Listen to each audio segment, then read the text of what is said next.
Hello, it's Nancy today, but you haven't seen me for a while. Okay, this is part 4, part of making bread. Part 1, we mixed up the sponge, 3 ingredients, water, wheat, and yeast. Beat it 100 strokes, it was like mud. Then we let it sit. Then we came back to it and we added as much flour as it would take. This was part 2.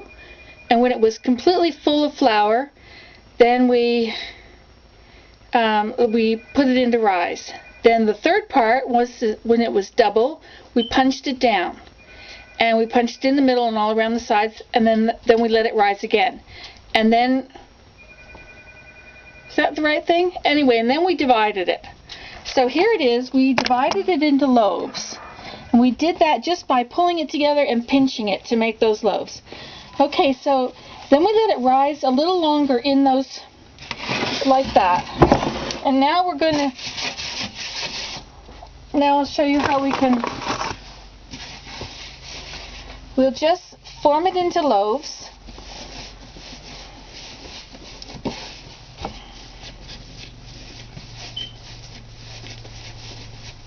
Okay, that's a loaf there now. And now we take it and we put it in our pan, like so, and we push it with the back of our hands and let it squish right into the pan. Then you turn your loaf over like that.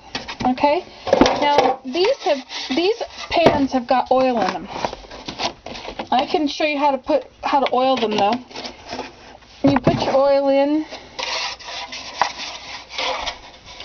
and then you let it drip into the next pan. See? And then I'll put this one back in here just to make sure. See, when you push that down and then you turn it over, you see how it got coated with oil there?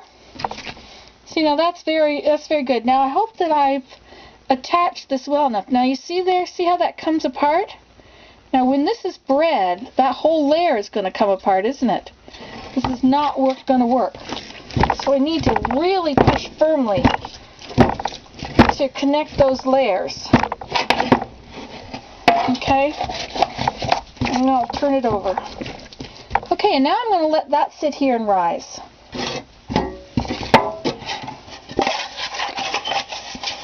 It doesn't need to rise too long. Probably by the time I've finished making everything. See, I'm going to want it to rise up to be about, to heap up. So it would be nice if it was huge, but it's not going to be huge.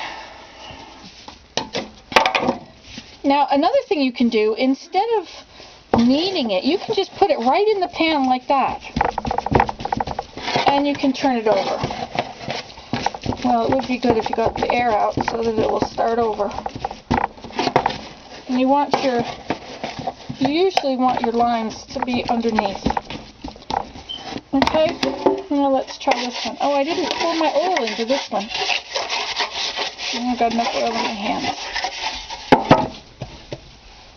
Okay, but generally you would just roll it up. And make sure when you're rolling it up that it attaches together. If it's too oily, it won't attach. You see, it'll just come right back up. And then you're going to have bread that's going to completely unroll. So maybe in order to keep it from doing that, I'll have to add a little more flour, so it won't be oily. Okay? And it's okay if your bread doesn't work. Everything turns out differently every time you do it, or it can, unless you're a very precise person. Okay? So now you see that time there are no lines.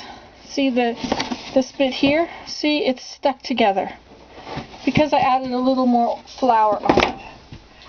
Okay, and then we're going to need one more for this.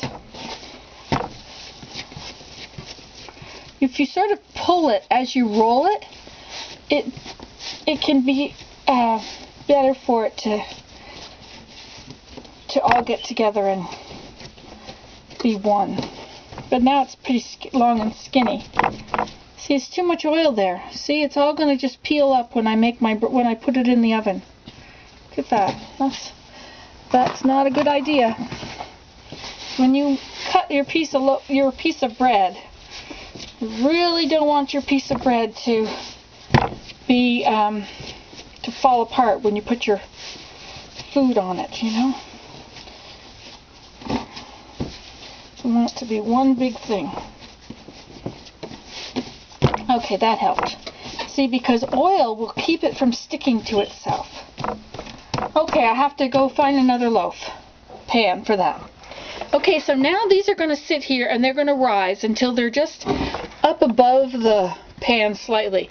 They might not rise that much because they probably won't rise double now. They'll probably rise half again or a third again as much. Maybe.